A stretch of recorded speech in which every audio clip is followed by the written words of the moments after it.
Okay, guys, we're live. This is PitchFest number 9. Tonight we are doing a pitch circle where members of the foundation will get to pitch to other students so that they can get a little practice, a little role play on how to go out there, pitch a prospect on a software as a service solution or any other solution to a problem that they've uncovered in a specific industry.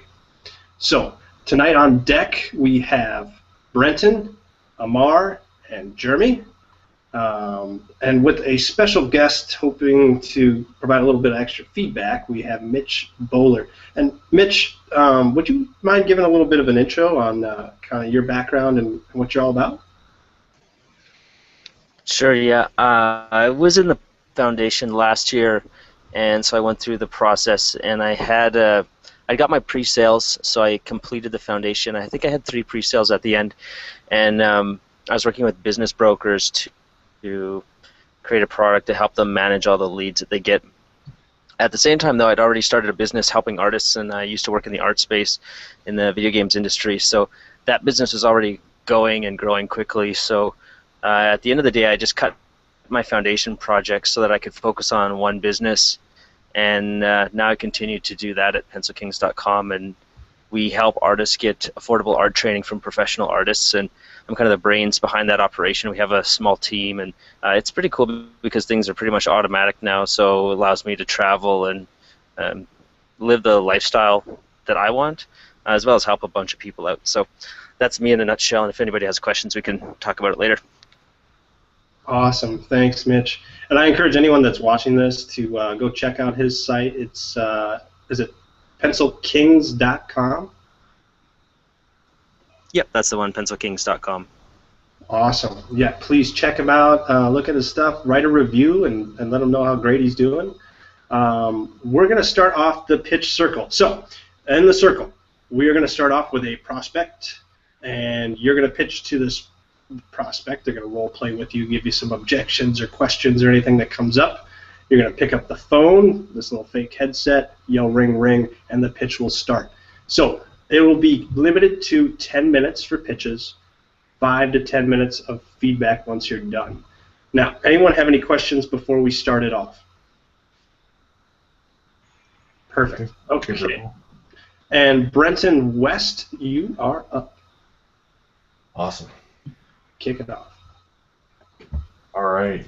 Well, and is it good for me to do a little level set of what my product does ahead of time for the audience, or? Yeah. First, go through like your industry, the problem that you're solving, and if you want to give a little bit of a background to help out with, that'd be just fine.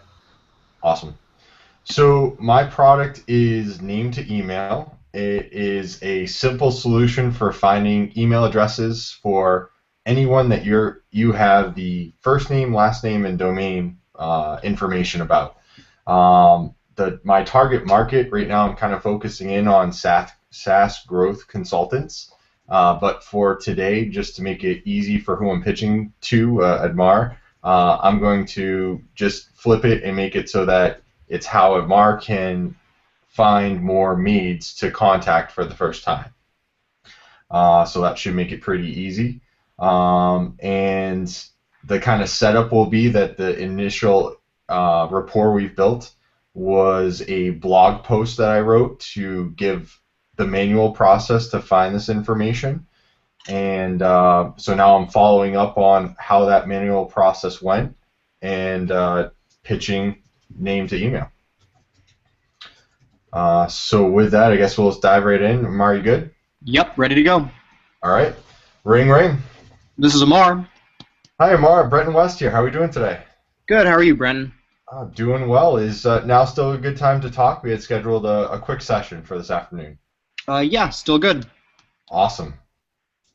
So last time that we exchanged emails, I had provided a blog post showing you ways to find more maids to contact for the first time. Did you have a chance to look that over yet? Yeah, I took a look at it. It took me a bit of time to go through and do all of that, but it was an interesting process. Yep. Yeah, I mean, so you can definitely see how taking almost a 5-stage process takes quite a bit. And just to review and make sure you followed along too, what you had to do was find the email addresses, find the name and website of the maid service you wanted to try to connect with. Then you had to put it through the email permutator, which guessed all the different combos of first name, last name, and the domain. And then you had to manually put each email into a new message in Gmail and have Reportive show you which ones were good or bad. And when it was good, Reportive kind of lit up like a Christmas tree, and you knew exactly what email address would produce a valid connection. So you're good to go from that. So yeah, and I'm guessing that if you did about 100 emails, it probably took you almost 3 hours to do. Does that sound about right?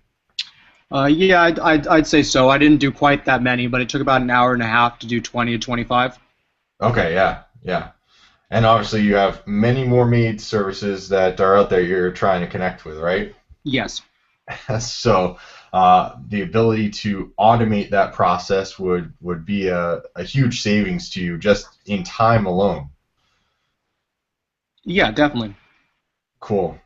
So I know I alluded to the fact that I'd be providing a way to automate this process, and so I wanted to go ahead and just talk you through what name to email will really provide, so that way you can see how simple it is to use, and how it will ensure that you're connecting with the existing maid services easily and efficiently without a lot of overhead, validating their email addresses right away, and then you're off to the races contacting the right people.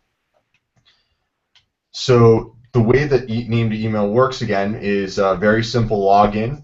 You can use your Facebook account, your LinkedIn account, or even just your email address to log in.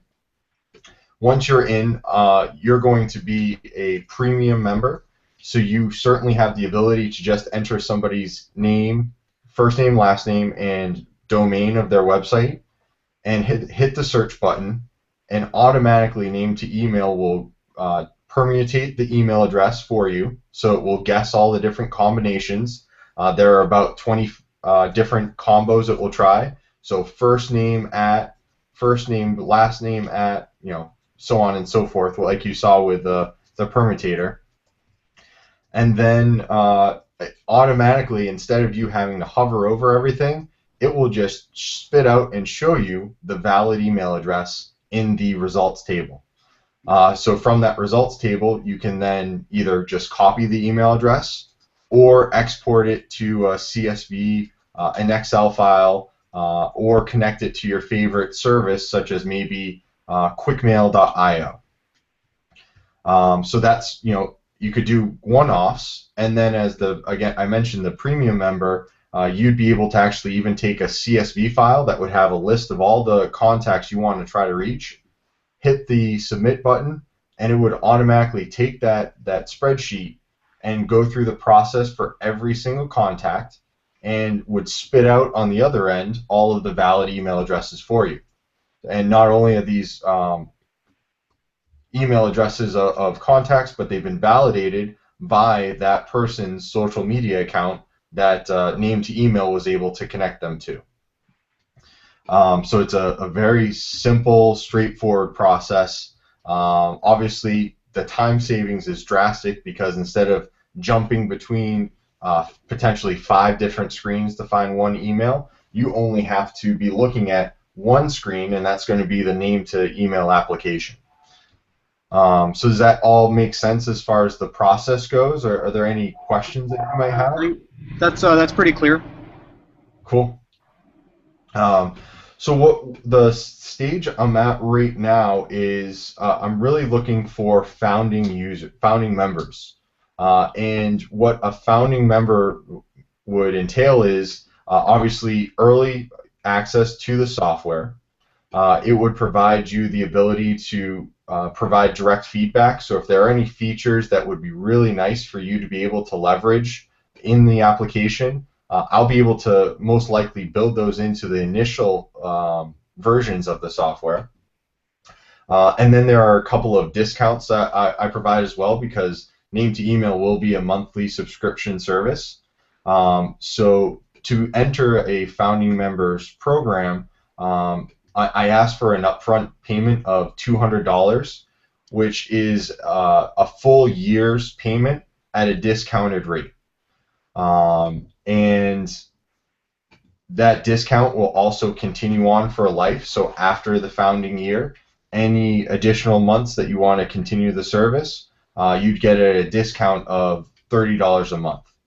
And just to reemphasize the fact that I'm offering, as a founding member, access to the premium service. So that's the ability to upload a CSV or Excel file and cycle through everything, instead of the basic service that I'll offer, which is just enter in one contact at a time and build up a table.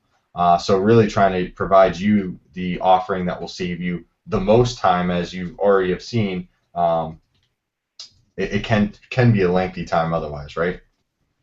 Yeah. So where would you recommend that I get these leads? Because where I currently pull my lead information from, there's usually an email address that's already available there. Are there any specific spots online that you'd recommend that I'd be able to go, where maybe I'd be able to get a larger list of maid services and maybe like the maid service owner's name, but like not the email address? Because that's that's kind of where I would see this being useful, but I don't really run into that all that much online at the moment. Okay. Oh, good to know. So yes, there's definitely some resources I could point you toward right away. I have another blog post already on this that you could look at.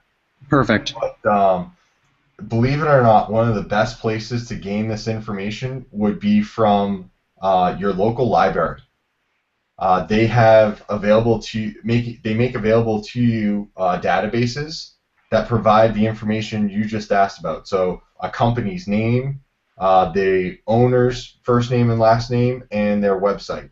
And that's all made available with a very simple search where you can enter in an industry code. So for example, house cleaning or maid services has a government issued industry code. So quite literally in this database, you can say industry,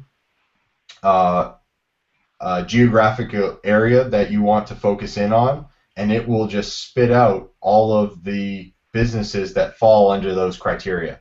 And I'll forward you across the other blog posts I've already written on that exact process. Okay. And what about if a lot of the maid services that I work with right now, a lot of them have like at Gmail accounts or at AOL or at Yahoo. What does the software do to help me out there? Yeah, so another nice feature for the premium service that I'm looking to introduce will be the kind of common email domain feature, where it would still rely on the fact that the front half of an email would be the person's name in some combination, but then instead of forcing the domain to be a company name, also test for Gmail, Hotmail, Outlook, some of the more common ones, just to try to help for those smaller businesses that maybe don't have an official email domain just yet. So would it be able to search by company? Because what I've noticed for maids specifically is that if they've got an at AOL or an at Gmail account, it's oftentimes going to be like their company name at gmail.com. It's not usually going to be a variation of the owner's name unless they own that specific domain. Yeah, and you could definitely do that. In this case, it might be a little bit of a lack of a better term, a hack of the name to email application, but instead of somebody's name, put the company for the first name, and then as the email address, just put Gmail, and that would still work just the same. Okay. Yep.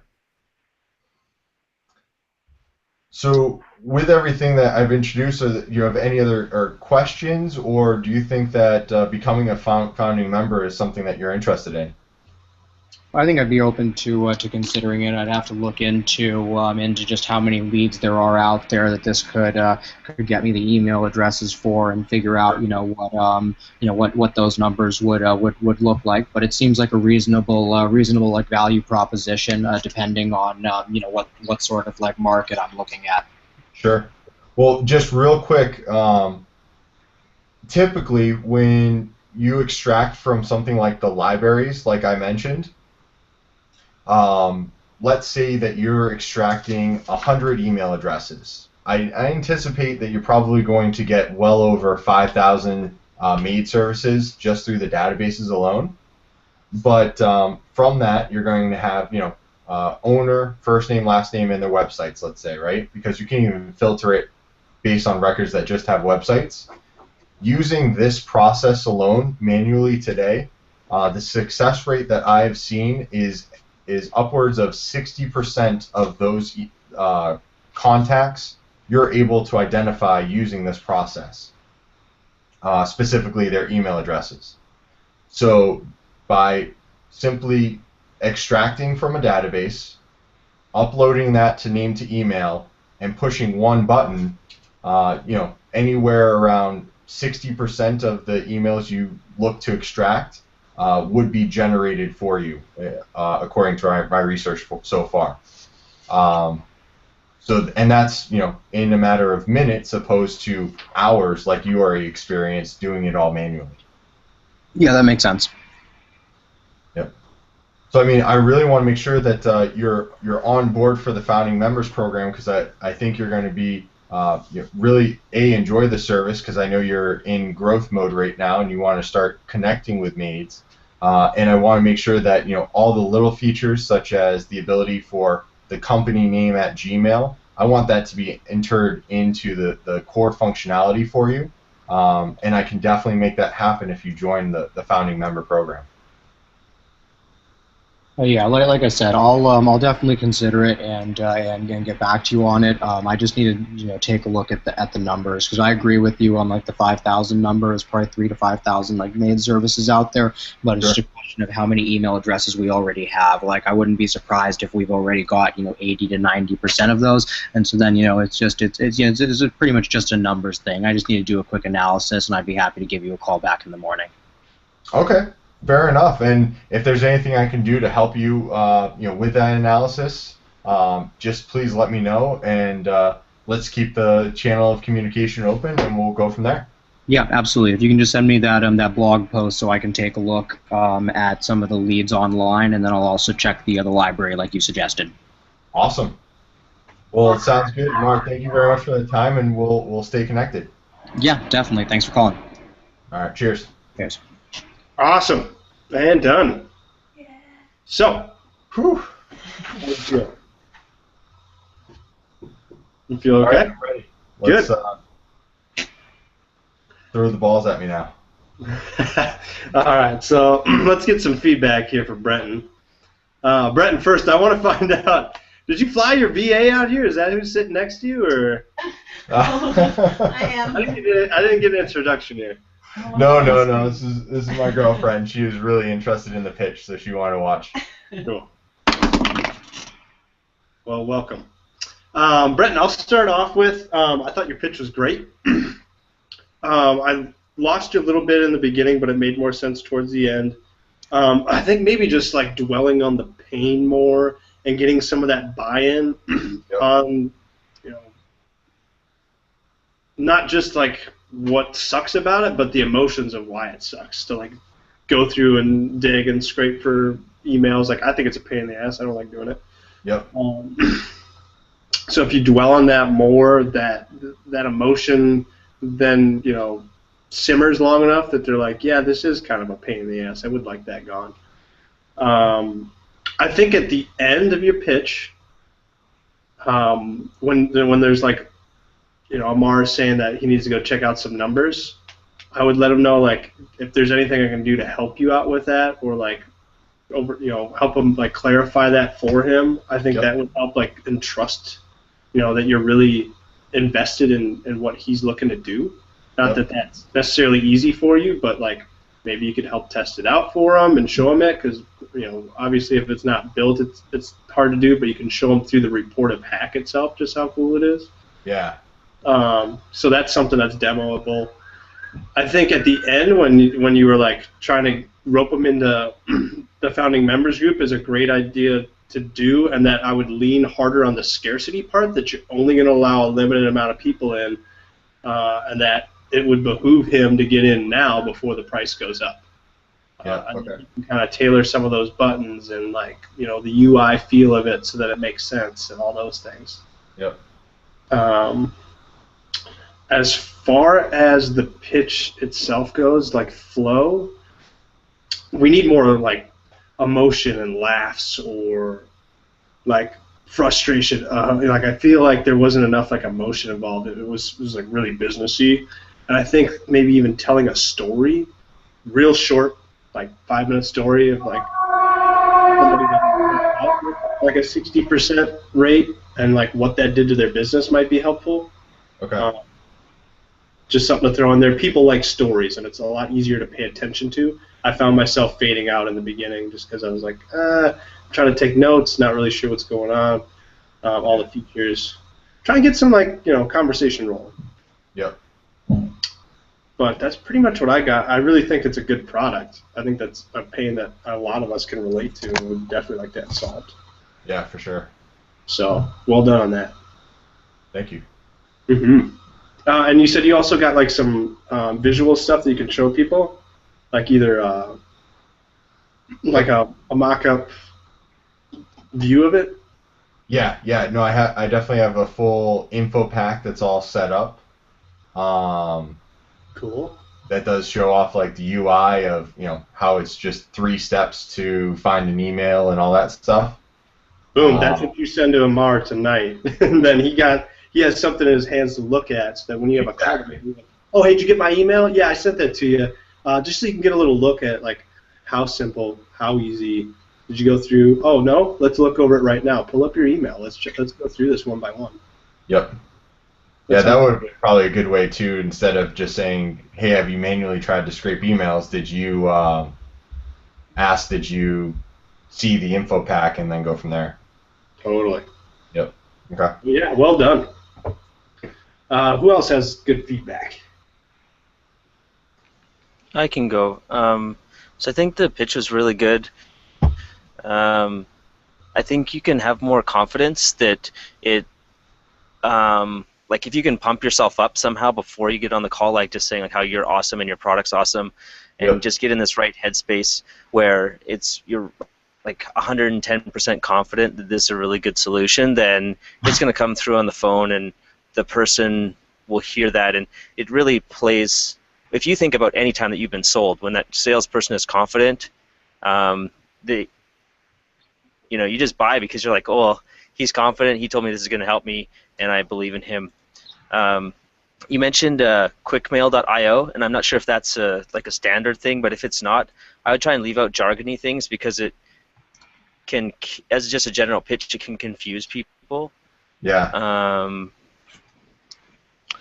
I would say, I'm not sure if Amar's objections were normal, but if you have found like similar objections, like maybe there's 5 or 8 similar objections, figure out what they are and how you're going to conquer them and go around them, so that when somebody brings up like, oh, I've got to go and get approval, and it's like, oh, well, can we get that guy on the phone? Or there's different ways that you could just think about it beforehand, so that whenever they come up, it doesn't throw you at all. You just know exactly what to say. So it's kind of doesn't want to come off scripted, but it's just easier for you.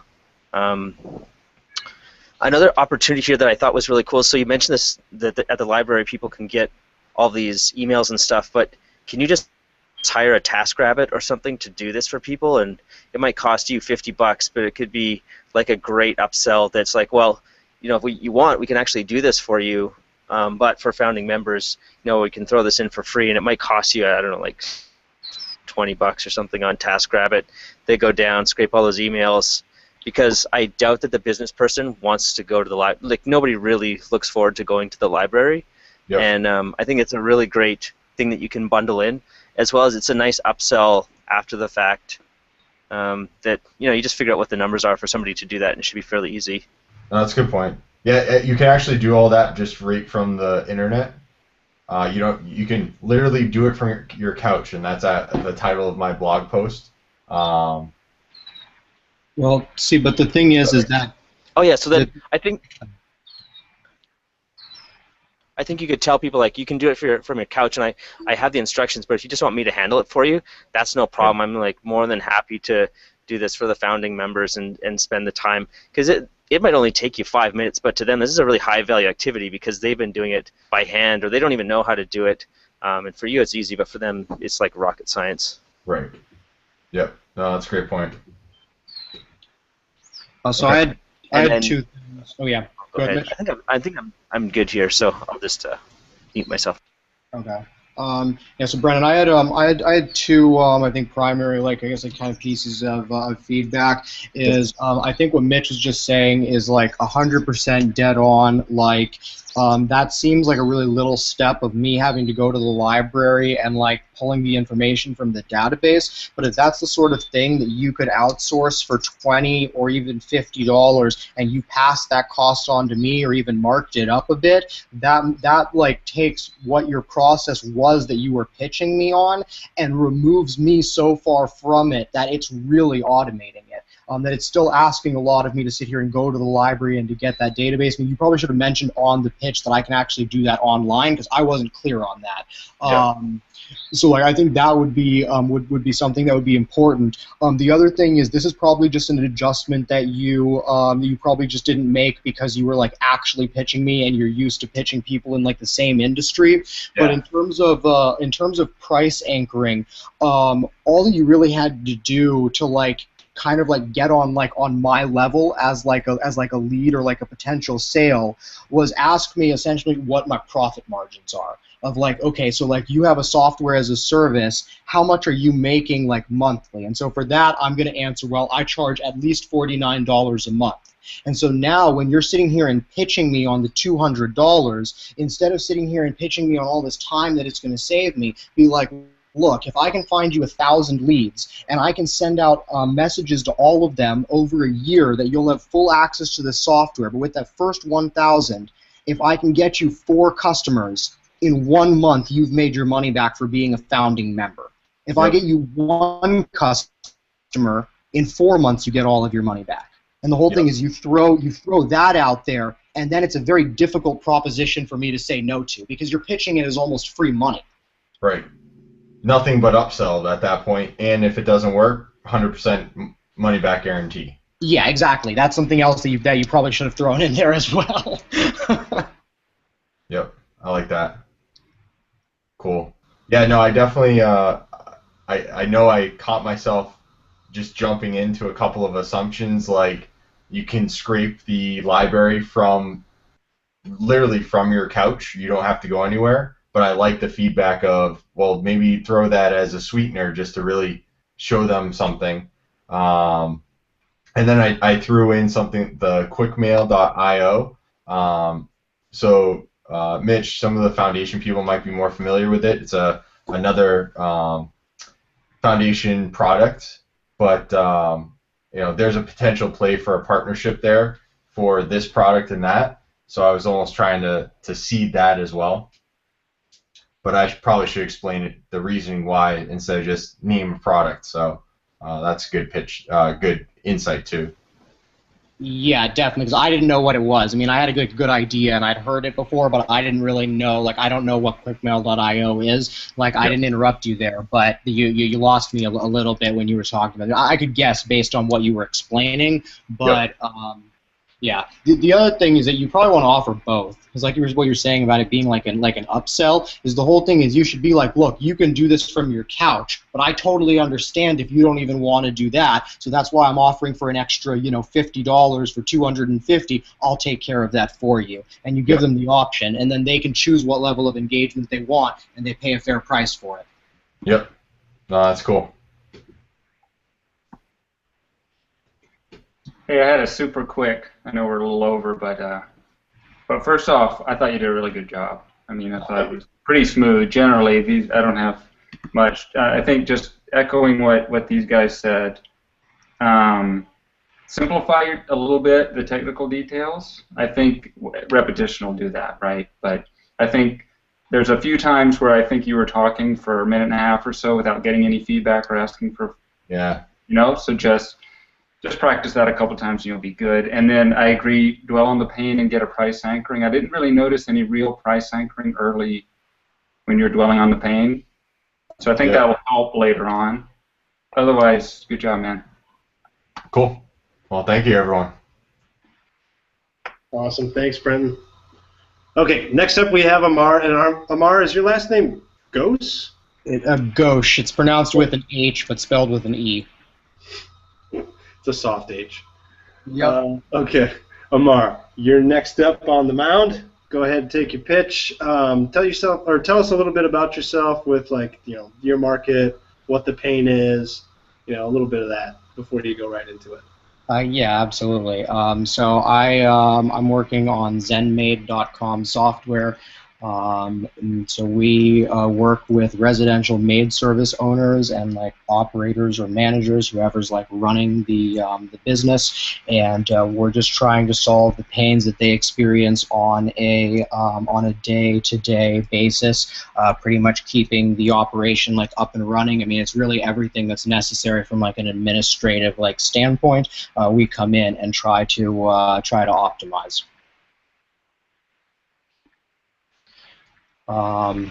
So let's see. Who is it that's my opposite number here? You'll be pitching to Jeremy. And Jeremy, do you have some of that info I sent about any objections you might usually find or? Yeah, I got it, Kevin. Okay. Yep. Perfect. All right. So you'll be pitching to Jeremy. You can go ahead and take your pitch. Okay, sounds good. And then I ask a lot of questions on my my calls, so I don't know how that's really gonna work. This might sound like a pretty hard pitch, but I just don't know if it's really gonna work for me to ask the kind of questions that I usually do. Do you guys want me to include those and just move on if they're not answered, or should I just throw the pitch out there? Here's a question: is it something that if you ask your mom the same questions, just knowing general house cleaning, is she gonna be able to pick up the answers? I mean, it's basic stuff like how do you manage your service currently. So if you just think of any basic calendar system and just answer it along those lines, that would work. Just imagine you use Google Calendar for everything right now. Yeah, Jeremy, you think you can role play with that? Sure, no problem. Yeah, Okay. have fun with it. Sounds good. All right. Ring ring. Hello, it's Jeremy. Yeah, hey Jeremy. This is Amar with ZenMaid. How's it going? Hey, Amar, it's going well. How are you?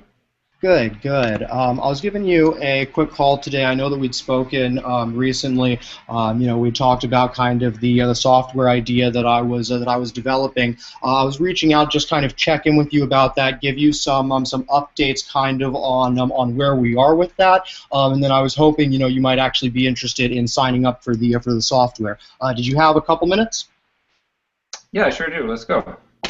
All right, sounds good. So the last time that we had spoken, you told using Google Calendar to go through and kind of manage everything. Can you remind me how many employees did you have? Yeah, we have 12 employees.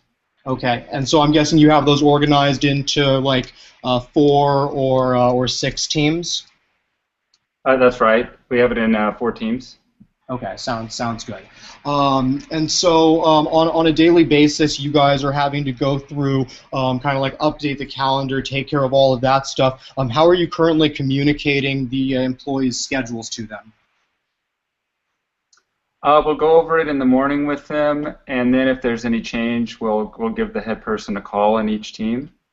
Okay. And so when you say that you're going to go over it with them, are you providing them any sort of written documentation, email, paper, anything like that you're providing for them to take to their appointments, or anything along those lines?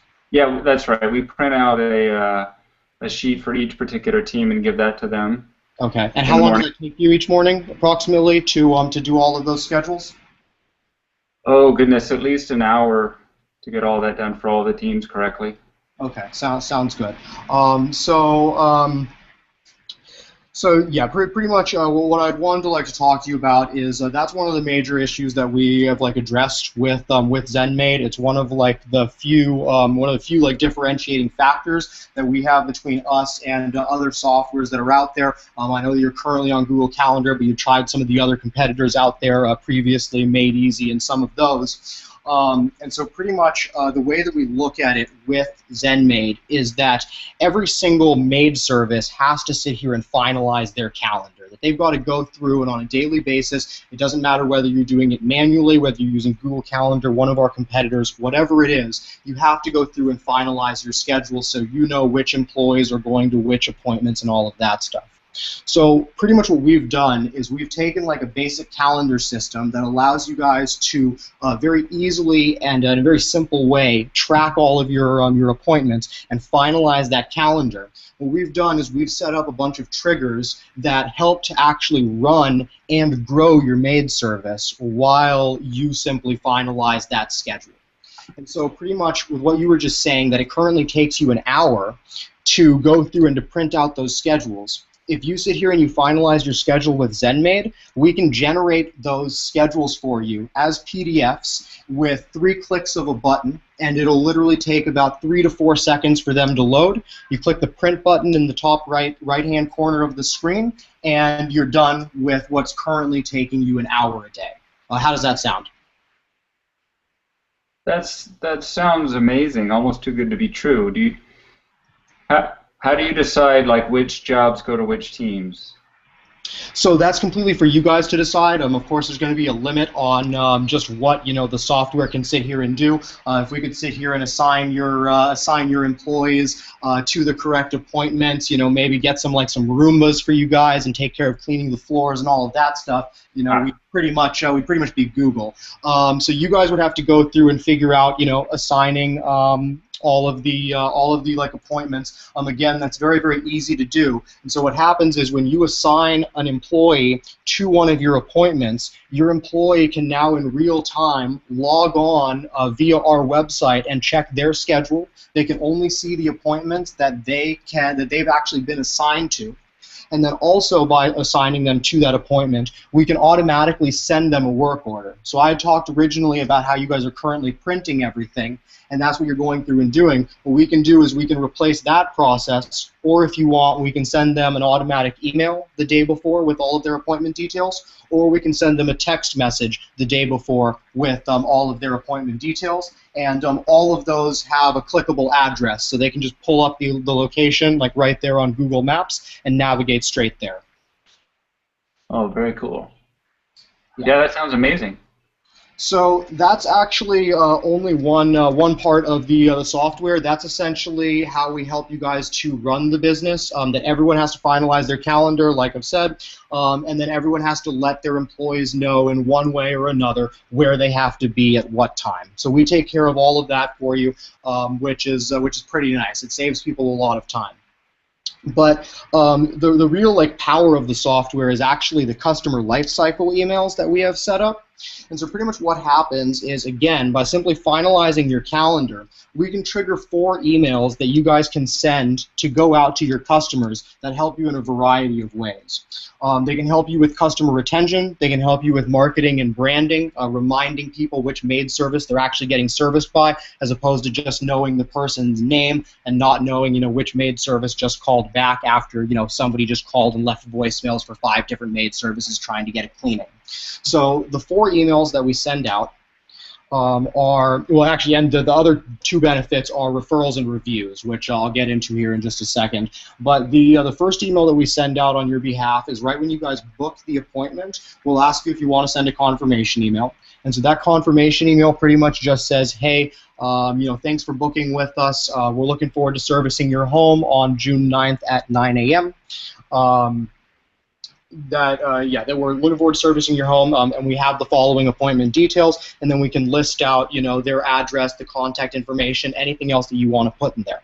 All of these emails, by the way, are completely customizable, and not only are they customizable, but we'll actually set them up for you. So you sit here and send me over what you want your appointment reminder email to be, and I'll take care of pulling the right information, doing all of that stuff. Same thing goes with the work orders. So the second email that we send out of the 4 is the appointment reminder email, and that's very similar to the appointment confirmation. It just sits here and says, you know, we're coming in 2 days. Please remember we have a 24-hour cancellation policy. If you need to reschedule, you know, call this number or reply to this email. You know, we have the following appointment details, and we can lay out the address, do all of that stuff. So that email alone should cut down on a couple no-shows for you guys when people go on vacation and stuff like that. You know, every time that happens, it's directly costing you guys money. You know, team goes out, client's not there, you guys can't get in and clean the home. You know, you've lost probably at least 30 minutes in working hours. You've lost gas money. You know, your people are going to be impatient. All of that stuff. So that email really cuts down on that. It reminds people when they go out of town for vacation to sit here and tell you guys, you know, they're not going to be there, all of that good stuff. Cool. So, the 2 emails that come after the appointment are the 2 real money makers. What ZenMaid customers find is that once they've been on the software for about a month or 2, it begins to pay for itself. And these 2 emails are exactly why that happens, although it's a combination of other things that we do as well.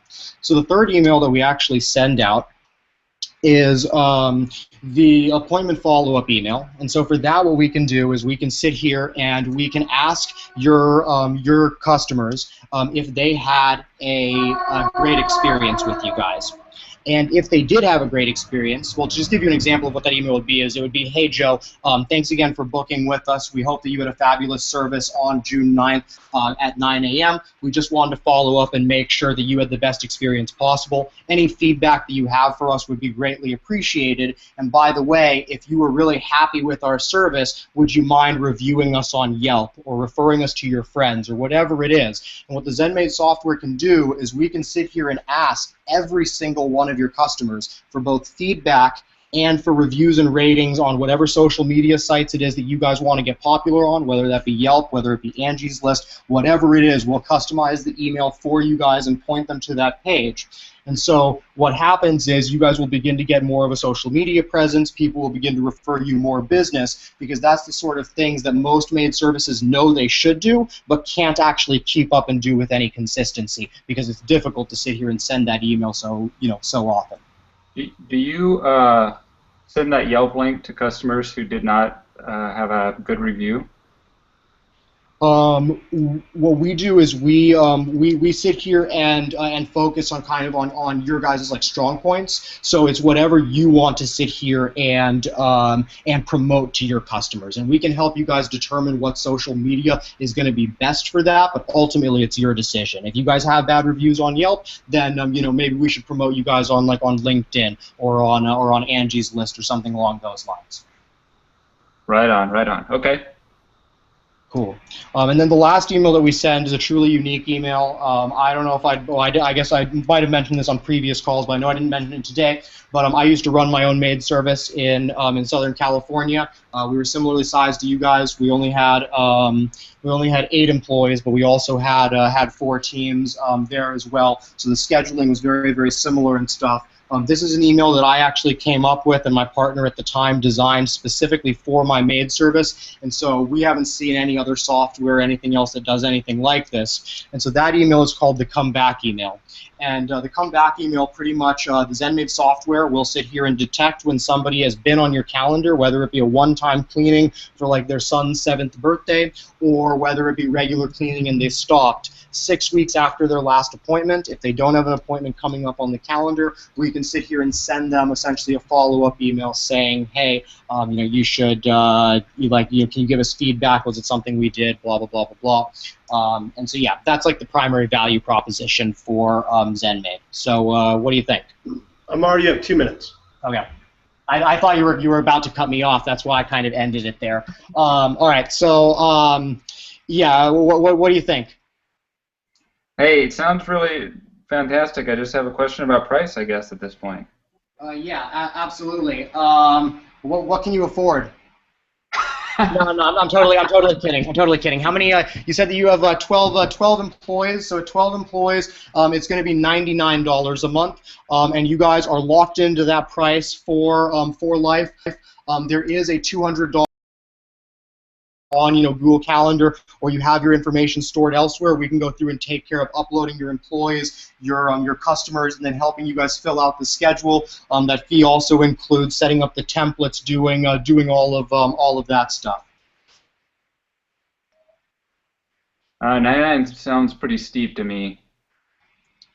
We definitely hear that quite a bit. I mean, I can name probably 3 or 4 softwares off the top of my head that charge considerably less. I think the big thing to focus on here is that we do a couple things that other softwares simply don't do. The other softwares are going to help you to manage and organize your business. I've pointed out multiple ways that we help you to run it and to grow it. If we literally get you 1 extra customer a month with these follow-up emails and everything else that I've talked about, if we get you literally 1 customer a month, you're essentially paying half price for the software, depending on what your profit margins are. But most of our customers, even at your size, where you guys might not have all that many appointments, we're probably going to be getting you more than that within like a month or 2. And then, of course, there's all the time that we can save you. You're currently spending 20 hours a month printing schedules. We can change that to about 20 minutes a month in total. And so there's a bunch of things that really add up. But unfortunately, I can't come down on price. What I can do for you, though, is that if you do want to sign up today, I can drop the $200 setup fee. So essentially, you'd be getting 2 months for free. So if you're going to be sitting here and signing up at any point in the next 2 months, if you do it today, you'll end up saving money. How does that sound? That sounds great. Do you accept Bitcoin? I wish. I wish. Just kidding. All right. Well, yeah. So I'll give you a call back in a couple minutes then to grab your credit card information, and my team will reach out to you shortly to get you started. Awesome. Thanks, Amar. Yeah, definitely. Have a great day. You too. Awesome. Well done, Amar. Good job, Amar. Awesome. All right. Let's give him some feedback, guys. Who wants to go first? Anyone got some things written down?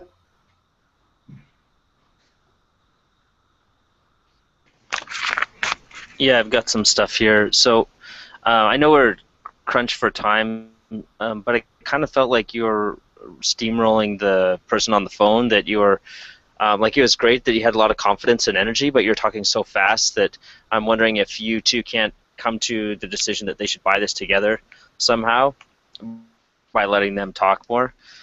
I think that's just something to tuck in the back of your mind, that you might find that if you change up your pacing, your cadence a little bit, that helps you, but who knows. I didn't have many notes except for towards the end. There's a couple of things that you said, like you'll be locked into that price for life at $99, and I didn't really like the sound of that, because it seems to me like a long-term contract, where I'm sure there's another way that you could say that's you get the founder's pricing for life. So when we raise this, when we roll it out to other people, you're going to stay at this founding member's price, and that's never going to go up for you. So you'll always have the lowest price.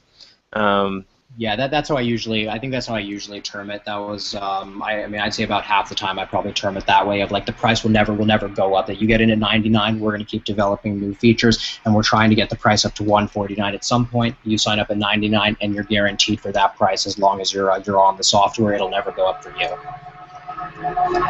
Nice. The other thing that I had was towards the end, it's kind of wishy-washy at where you were saying, like, we're probably going to be getting you that many clients within like a month or 2. So there's those words probably and like in a month or 2, and I think you could again be like continue that confidence through there and just say, no, we're going to do this for you. And the worst case scenario is that if you don't get it for that guy, you got to refund them, but that's not going to happen for 2 months, and your goal is to get your pre-sales so that you can make your software happen and get more people on board. So everybody that comes on board gives you more confidence and more strength. So I would be bullish on what you can do, and if you end up not being able to deliver, it's going to be part of life that it's not going to work for everybody. So I probably should have. I probably should have like mentioned that I have like a fully functional product. We have 28 like paying customers now. So that pitch was not for pre-sales. For me, that's like the pitch that I actually use on the phone. Like I closed 2 customers earlier today with a near identical pitch, but like what you were saying about me kind of steamrolling, it's because it is a much more two-way conversation when it's like an actual maid service owner on the other side. Like I really let them go like really, really, really in depth into their processes, and then I try to explain how we replace that in like 2 or 3 lines, and that's usually how I go about it. But like I obviously couldn't rely on Jeremy to carry the conversation, in this case. Cool. Oh, it sounds like you got it nailed down then. So yeah, good job. That's it for me. Cool. I'll go next. Amar, great pitch. You seem really well versed in what this industry does, having had the background with a maid service yourself. I did commercial cleaning for a while, so I can definitely relate. I had about 10 employees. All were like really shoddy, and I totally know what you mean when people don't show up and the scheduling is just a shit show. And so like having that nailed down really just like hit home for me. Dude, you gotta smile when you're on the phone. You're like so business and serious, and like have a little fun, be excited. Like no one's gonna be more excited about this product than you. Like this is it. Like you're having fun with this. So smile, man. Like have that rapport that like just is subliminal. It's just underneath. Like if you do that, I think it really like helps out the tone. Because like when you had that joke at the end where it was just like, like, oh, I got a question about price. Oh, really? Yeah. Like, what's your budget? Or like, how much can you afford? Like, that's funny. And those things, like, it's just those little things that like help with the rapport. Which is, like, definitely. But otherwise, I thought it was a really great joke. It really struck home with me of the, you take the 1 hour that you price anchor with. Well, you're not really price anchoring, but how much time you spend on it, which is like the first part of a price anchor, and then you say, okay, you take that 1 hour. Boom, we got 3 clicks of a button, and that hour is back in your life. Like that made a lot of sense to me. So just like the simplicity and ease was like a really good stakeholder. I would dwell a little bit more on the pain if you can. Yeah. Just like letting them tell you. The old adage of like talk 10%, listen 90%. I think works really well with pain. So just like get him to expound more on that and to kind of like bubble up those feelings.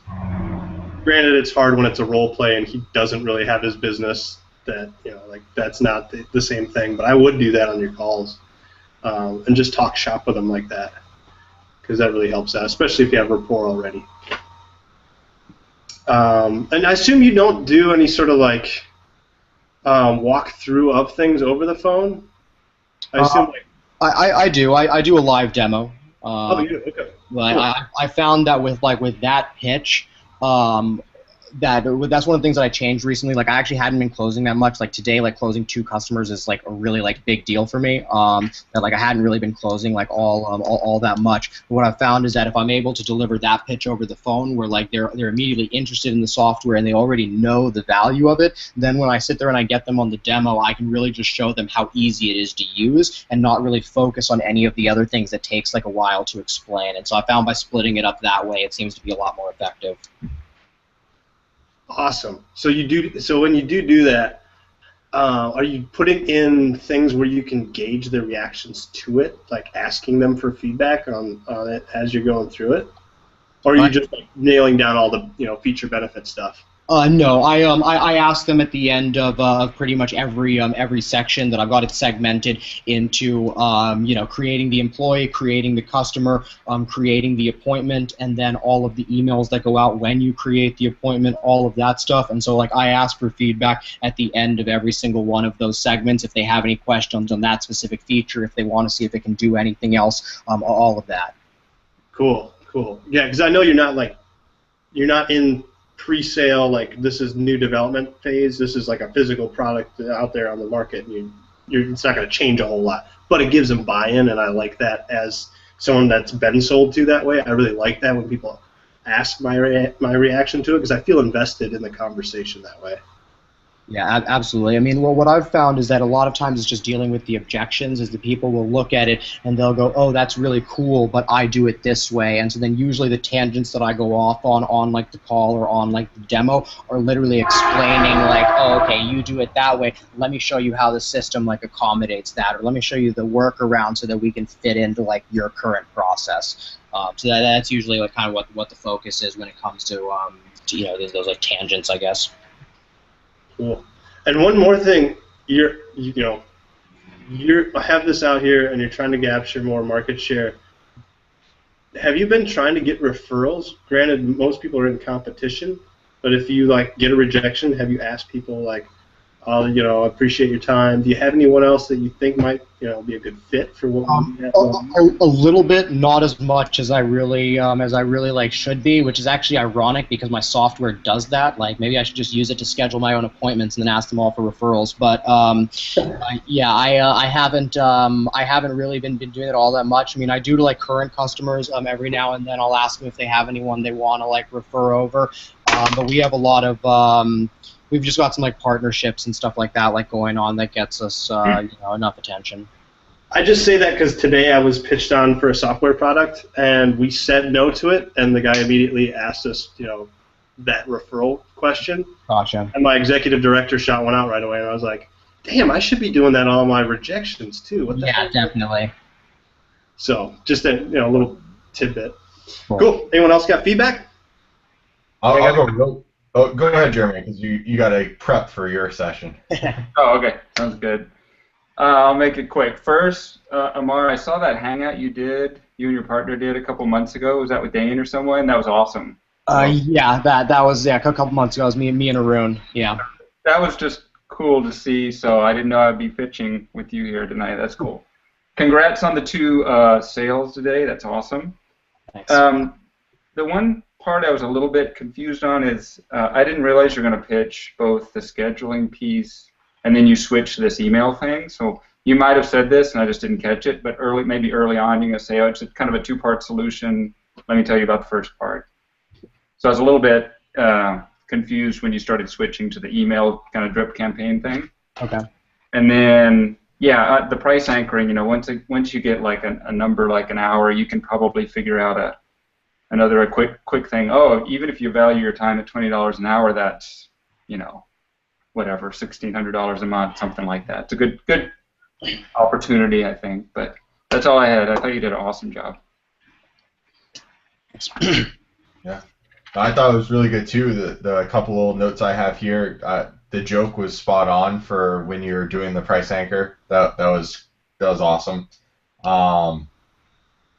I too got a little confused and thought it was kind of the steamroll of features functionality, but then after I thought about it a little bit more, I was like, well, you're compressing it into 10 minutes, so you're probably just trying to get as much info out, and you wouldn't do that normally. So I accepted that, and I didn't see that as too bad of a thing, and you've already said how you usually don't do that, so that's cool. The other thing I really liked was the startup cost of $200, and as soon as the objection of price came up, the only way that they would be able to get in is, for less money would be to take away the startup cost. Now, this is more just because I'm curious. What if it's a smaller maid service that doesn't have, a bunch of Google calendars, doesn't have many employees, so really the setup itself would be super simple? Are you scared of losing that $200 if they don't bring up, if they just say, well, we don't have too much to set up, so why are you charging me $200? Or do you have a value proposition to offer instead? No, I tailor it. That I use that setup fee when I feel that it's necessary to. I mean, it's a tool for leverage, and that's and that's it. That if I ever feel like the customer's not going to sign up if I tack that fee on, then I just won't sit here and do it, and they'll never know the fee was even there. Like, we don't list prices on our website, so they have to go through me in order to get them. The other thing is that for smaller services, it's only $49 a month, and their setup fee is only $100. So it cuts both in half. So for smaller services, it's a lot more reasonable. Yep. Cool. I really like that you had that play already built in, though. That was cool. Yeah. All right, cool. Thank you so much, Amara. We're going to roll this along here just for the sake of time. Jeremy, you're next up. You'll be pitching to Brenton. And would you just start off a little bit about your industry, the pain you're solving, and a little bit about what you got for a solution? Sure. So I'm in the printing industry. Everyone, if someone's typing and I can hear them type, sorry. Amara, I should say. I'm sorry about that. Nice. I'm in the printing industry, and I'm dealing with the pain of basically dealing after a salesperson makes a sale, the time it takes them to get from the sale to starting printing the actual product. They have to approve it. And my solution is just an online version to manage all that communication between the customer and the staff. So, Brenton, ring ring. Hello. Hey, Brenton, Jeremy Schaub here. Jeremy, how are we doing? Hey, doing well. How's your day going? Not too bad. Another busy day, but can't complain. Right. I know you don't have much time today, so I'm going to try to talk to you in about 10 minutes and go over a little bit about what we talked about a couple of weeks ago. Talk about a potential solution I have, and maybe get some feedback on that. How does that sound? Yeah, that's right. All right. No, that sounds good. All right, cool.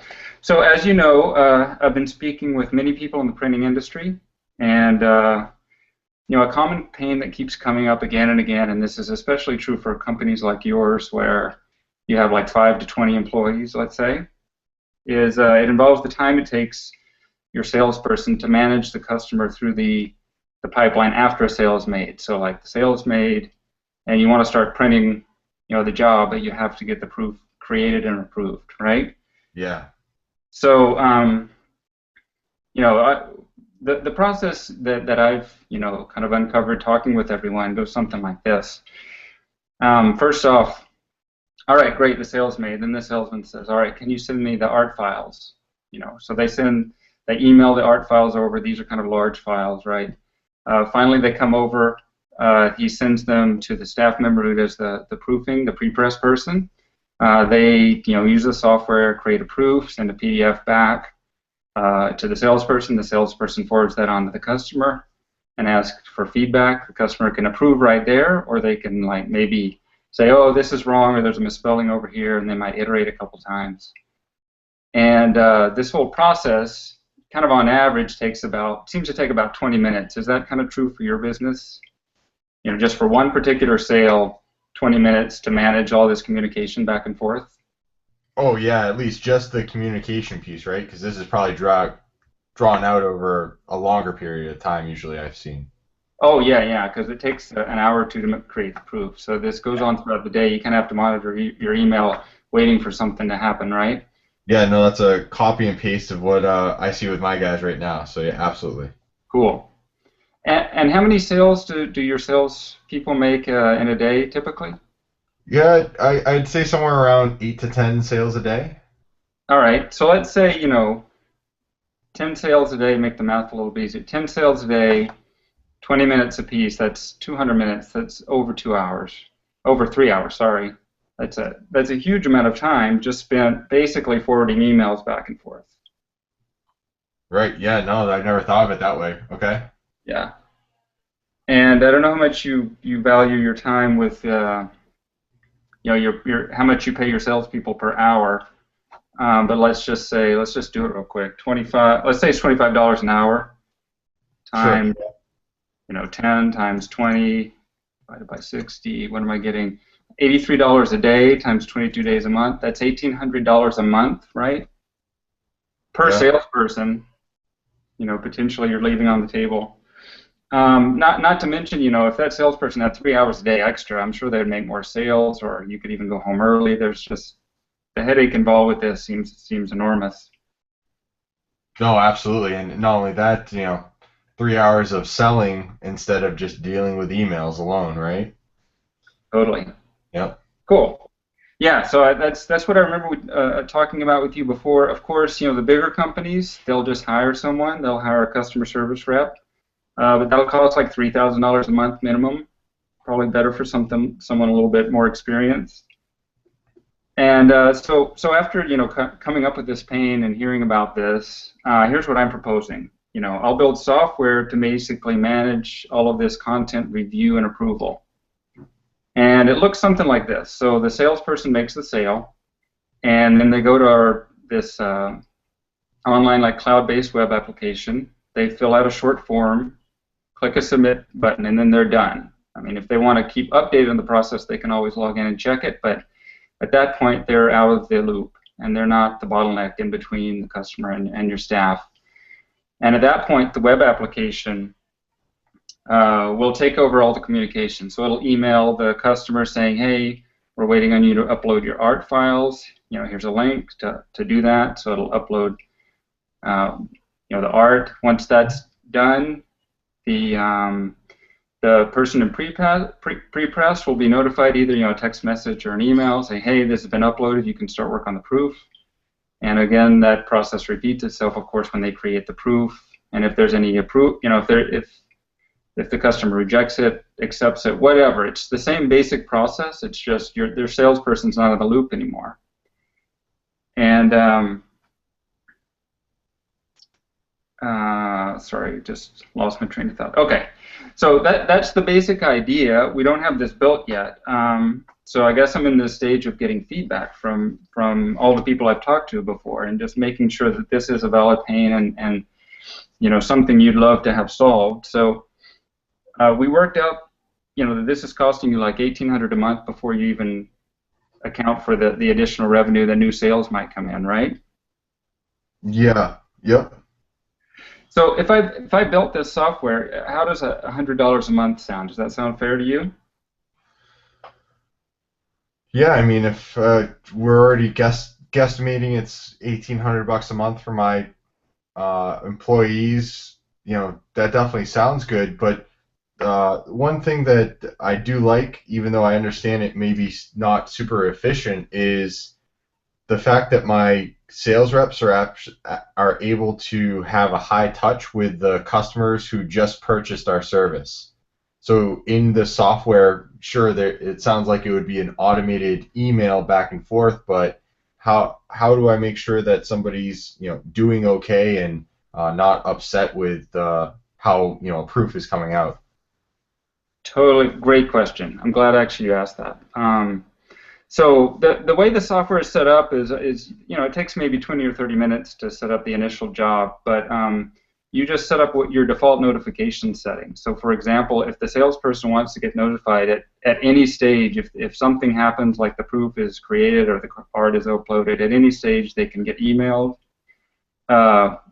every time that the status changes, so they can at least keep updated. Of course, if they don't want to get all those emails, they could always just turn that notification off and just monitor the web application directly.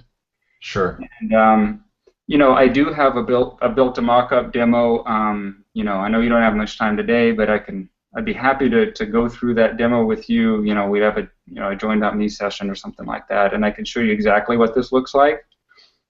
And I'd love to get your feedback on that too. Yeah, that would definitely be helpful because having the high touch is kind of a nice thing, and I definitely get the time saving, but I can't let the quality go down at the same time. So seeing a demo would be good. But I think you were saying it was $100 a month, and can you just explain what that would get me again? So $100 a month will basically get you up to, let's say 10 users. Haven't worked that out yet. But that'll get you up to 10 people in your staff using the software, and of course any customer who can they wouldn't have to log in. They'll just get a kind of a public link to see what their job status is. But right now, as you said, or as I said, the software isn't actually built. So, I'm really glad you're interested. To build this software, it's going to cost me, to do this right, it's really going to cost me, $10,000 to $15,000 initially.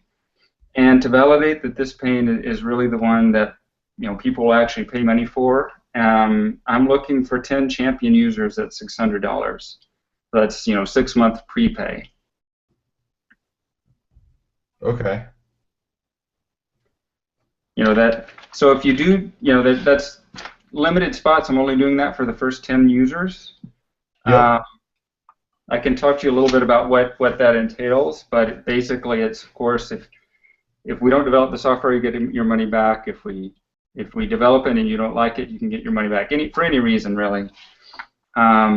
That's also the $100 a month will be locked in. I really suspect, especially given the value that we're creating, I think that the price will go up, but champion users will have that locked in for life.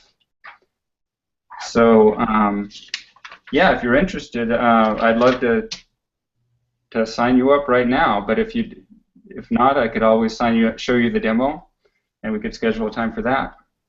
What do you think? Yeah, I'm definitely interested to see the demo because understanding the flow of the content would be good. I hear where you're coming from for needing buy-in, but it's really tough for me to go and pay for something that doesn't exist just yet. It sounds like there are still a couple of things you're sorting out. So I'd feel a bit more comfortable to wait until something is actually physically there that we could play with. Yeah, I totally get that. It's a valid concern, right? As I said, I think that the main motivation here, for me to build this, I've got to have some validation that people will really put their money on the line and pay for it. And without that, I'm not really willing to take the risk. I'd move on to the next project. So that's where I'm coming from. I think you get that.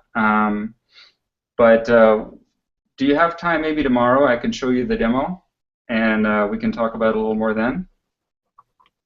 Yeah, that would be really good because I'm definitely intrigued in everything that you've talked about today in our last session. So maybe seeing a little something more would help me understand how that information flows through the 3 or 4 steps you mentioned, and then I'd be able to make a better educated decision from there. Awesome. Hey, thanks for the feedback, and I'll schedule that with you tomorrow. Sounds good? No, that sounds great. I'll watch your email. All right. Thanks, Brenton. Yep. Bye now. Awesome job, Jeremy. Well done. Hey, thank you. How do you feel? A little nerves. I think I wasn't ready for. I haven't figured out my pricing yet, so. Yeah. I'm going to go straight into some feedback and let you know that I felt that from you. Yeah. I felt like you were searching, like, is $100 a month fair? Like, is this questionable? Yeah. Like, be firm on it. Just say, I'm looking for 10 champion users at $6,000, and just shut the hell up. Yeah. And then when they ask, like, what they say next is going to tell you where the conversation has to go. Are they going to talk about what I give for that $6,000? Are they going to talk about, is this $6,000 right now, $6,000 per year, $6,000 per month? Like, what they say after that is going to dictate kind of where that conversation goes. But yeah, I think you're right. Brenton said okay, and then I just went into, you get all this other stuff. So I probably didn't even need to do that. Probably should try to elicit a little bit more feedback, right? Right. If he says okay, say great. I will have an invoice sent over to you with a contract or whatever it is that you're going to send over. Please look it over and get it back to me, as soon as possible, or shoot me a call if you have any questions. And then just go straight for the assumptive close. And then if he, has objections, he's going to let them know, or he's just going to have those surface right away. And then you go into those and address those, because objections are just concerns. And concerns are something that if you don't have sorted out, you take notes and say, oh, I didn't think about that. Well, let's talk about that. Or if you know an answer to, just go right into it. I thought the pitch was really good. It felt natural. Like, it felt like you were having a conversation. You're not reading a script. It just felt like you were, like, trying to sort out a a workflow of somebody's like typical business. Wow, that's a pain. Cool. Like, wouldn't you like that? That hour. What was it? 20 minutes per salesperson per contract back or per printing job back. Yeah. Yeah. I like the story of it. Like, I would almost even like ask him for names of his salespeople, and then the people involved with it. If you have more time on the phone, obviously, and so that way it becomes a little bit more personal to his business, and you can walk through that flow with him because it sounds like this is pretty much with everyone's workflow and everyone's business in this industry. Yeah. And you're like, oh, okay, so Susie gets it, cool, and then Susie sends it over to Charlie, and then Charlie gets it, and then okay. And how long do you think? Yeah. Yeah. And then, what's the other thing I have? I like the money back guarantee thing. I think that if you offer that at the end too, that's just like the windfall. And somewhere in the end there was, you put in a but, and I don't remember where it was. I just wrote it down, just with a big circle around it. No buts. Just like don't back yourself into a corner. Well, XYZ, but just say like this is the price. And then have that awkward pause, and then like what comes next is going to tell you where to go. I felt awkward when I asked for that, and then I asked for the money, and then I said, or I could schedule the demo. I feel like I should have just shut up at that point. Ask for the money, and then you say, okay, let's schedule a time then we'll get you set up or walk through this this next phase, which is going to be helping to sketch and helping to map out what looks good. And so that way you're already like, you're getting buy-in from them that they're like part of the process, and this is going to help along all the founding users and all that. Okay. Yeah. Thanks. Yeah. I thought it was a really good pitch too. It like Kevin said, it was very natural. It was a conversation, and I'm familiar with kind of the print industry just from college days. I used to do graphic arts and stuff, so I definitely get it.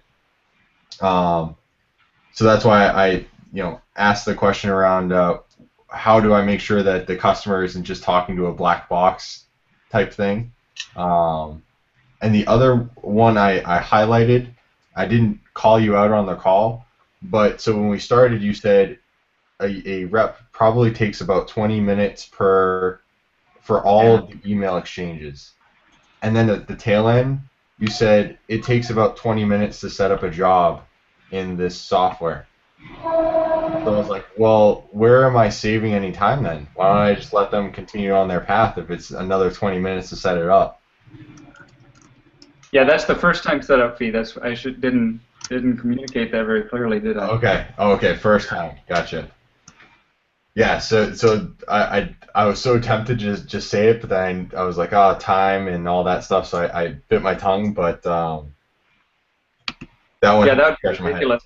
20 minutes to set that up at a time, right? Yeah. Yeah. No, okay, cool. That's really good feedback. Thank you. Yep. No, but overall, it was that was really good. I'm glad you brought up the thing about touches too, because I actually haven't heard that before. So you were actually a really good partner. Cool.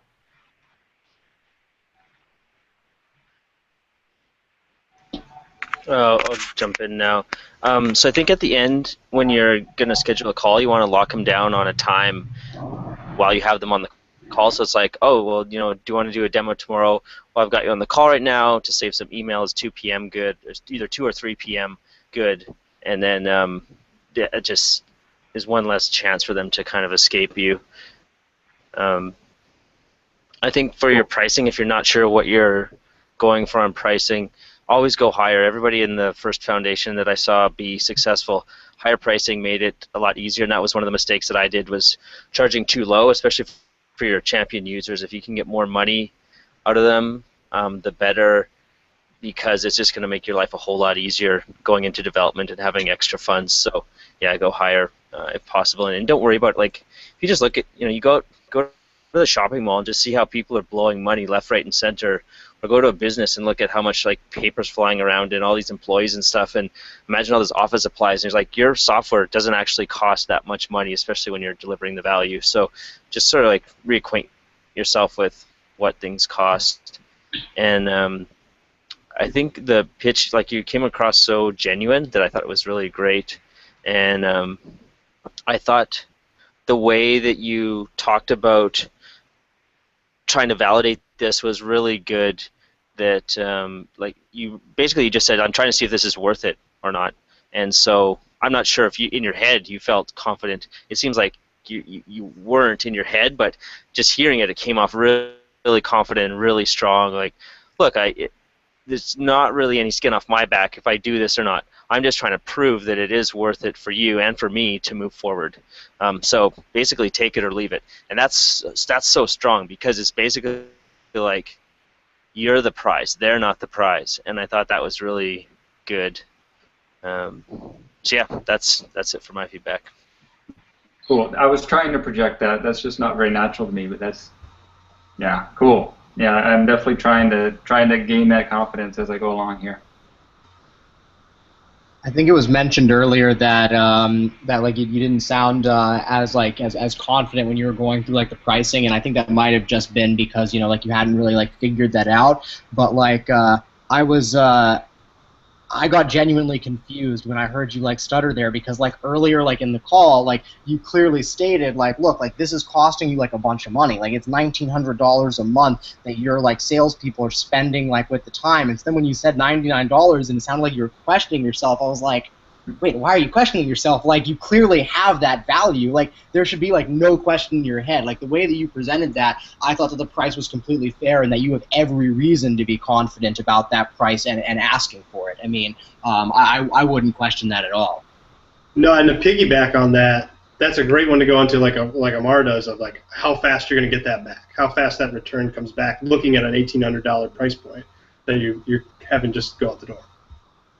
Yeah, I mean, at $1,800, if that was like the monthly price that you were saying that it's like costing them, I mean, you can sit here and literally price anchor it with that's 2 business days. Like, you sit here and what you spend currently in 2 business days to sit here and like manage all of these sales, for that same price for 2 business days, I can do all 20 for the month. Awesome. Yeah, I'll definitely be practicing all of that pricing and just confidence and how it flows. Thank you guys for that feedback. That seems like I should work on that first. One thing you can use to try and practice this is, like, you know, just go into a mirror and stare at yourself and say, like, this product is a steal at, you know, X dollars. Like, it's so, like, you're practically giving it away right now for these champion users. They're getting so much value. They're getting such a good deal, and that'll just come through when you're starting to talk about your pricing. So I think, yeah, it's going to be good. Awesome, yeah. I haven't done the mirror thing yet, so I'll do that like tomorrow morning. Yeah, you definitely should, because I think you have a really good value proposition going on here. Like, with as much time as people, I don't know if they actually spend that much time. How much have you been getting feedback for? Because I know we threw out there, like, you know, let's take 10 hours, but like, what do you typically find as like? That's interesting, because I have not gone through your standard IE with this process. This was kind of a serendipitous. This is literally a friend I met over drinks a couple of days ago, and he turned out to be this champion user. Turned out to be like a rock star printing industry guy. And I said, you know, I didn't tell him over drinks. I said, hey, can I come to your office one day? And he literally told me this. So I haven't done the standard IE. I'm literally trying to pre-sell this skipping IE. So we'll see how it goes, right? So I don't know the answer to your question. Well, that's a great point then. So obviously building that into that pre-sale is key then. So you're not like calling back warm leads of people that you've gone through and uncovered this pain with, and right. Now you found a solution. This is actually, well, I'm starting a relationship with somebody on the phone. We're going to drum up, you know, if this is true or not, and take that feedback to the next call and adapt it as you go. Yeah, it's going to be combination IE, validation, and pre-selling all in one, I think. Then my tip is definitely write down numbers as you go, because it's tough to go back over those calls and remember what the person said if you're just doing a bunch during the day. And then those can, over 2-3 day period, then give you a good round figure. So if somebody really doesn't know how much time they're spending, you can say, well, I've talked to Sue and Joe and all these guys, and they all say it's averaging this amount of time. So Yeah, cool. Will great. do. Great job, everyone. Cool. So that's a wrap. What I'd like to do at the end of all these is just go around in the circle and just pick out one thing that you guys picked up tonight that you learned, either on feedback for yourself or feedback from somebody else's pitch, that you can then take and incorporate with your next go at prospect pitching. And I think I'll just start off with saying that I think for me, like, well, I don't know, I wrote down like a bunch of different ones, but probably the biggest one would be like the return on investment part, because I'm not incorporating that on like how fast somebody gets their money back, and I think that's just like a no-brainer. That like when you have that in there, the sale just kind of falls like, oh, and then like it's like you throw in the money back guarantee after that, and it's like, all right, those are like two silver bullets that bring the customer down when they realize how fast their money's coming back, and with the a money back sort of guarantee. That's sort of a similar thing, but it's not total money back. But anyways, that was a good bit of feedback for me. I'll go next. Before I do my feedback, Jeremy, I just got a ping from my mastermind. I'm part of the Uber mastermind, and one of the people there does a lot of printing, and she was watching your pitch, and you definitely have something going right there for the printers. So just want to give you that quick feedback that trickled in. My biggest takeaway is actually same as Kevin. It's all about the expanding on the price anchoring as well, because I didn't have any of those facts or figures built in. So I definitely appreciated the feedback from Amar about profit margins, talk about conversion rates, and it was great to see how both you guys already had that built into your pitch. So that was really cool. So I have to work on that, and so that's my biggest takeaway. So what I would say that I learned, I guess, so one of the things that I noticed I got brought up by a couple people when you guys were giving me feedback was that I kind of jumped between like the management and like the growth side of things. I didn't really emphasize that like the reason that I was able to kind of, or that I like chose to do that on the call is because both of those like completely separate like parts of the software, they all happen because you just like manage the calendar, and I didn't do a good job of emphasizing that. I think that if I had, it would have made a lot more sense, and it wouldn't have felt like I was steamrolling. So I'm going to try to really focus on that for the calls that I have tomorrow.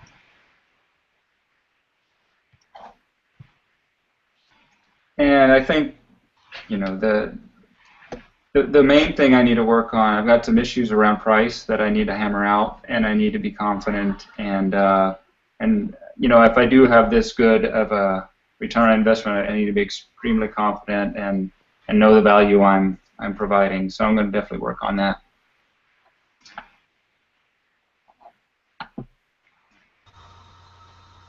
Cool. Mitch, you got anything? I don't know. I think you guys are all doing really well, and I think it was cool for me to see how you guys did this, because I was on my own the whole time, and so listening to other people do it, I got to hop back into the hot seat and get on the phones with people for my product and see if I can push sales more. So thanks for being inspiring in that regard. Oh yeah, definitely. And Mitch, I think this is that part where you put in that shameless plug to have people go to check out what you got going on. I think that's part of the pitch. All right, cool. Well, if you guys want to help me out, what you can do is hop on over to iTunes and search for Pencil Kings. And what I'm looking for these days is reviews. We just launched the podcast, so when you do that, or when you launch any service, it's good to have just to get the snowball rolling, and it's good to help out your bros. And so if you can hit the 5-star review and listen to an episode, if it's something that's cool to you, subscribe. It all helps push me up, and I just got this short window, so I really appreciate that. And thanks for letting me be part of this. I really like trying to help you guys out. All right, cool. So all you all go check out his podcast. I heard it is pretty awesome. So that's a wrap, guys. Thanks everyone for coming out. I had a good time. This was fun. I hope I didn't take up all your evening, but well done. Practice makes perfect. No, definitely. No doubt. Thanks for setting it up. Yeah, definitely. Yeah, thanks, Kevin, and thanks, Mitch, for joining. Yeah, Thanks, good luck, guys. guys. Definitely. Cool, guys. Thanks, everyone. All right, good luck. Get out there, kick some ass. Cheers. Good night. See you guys.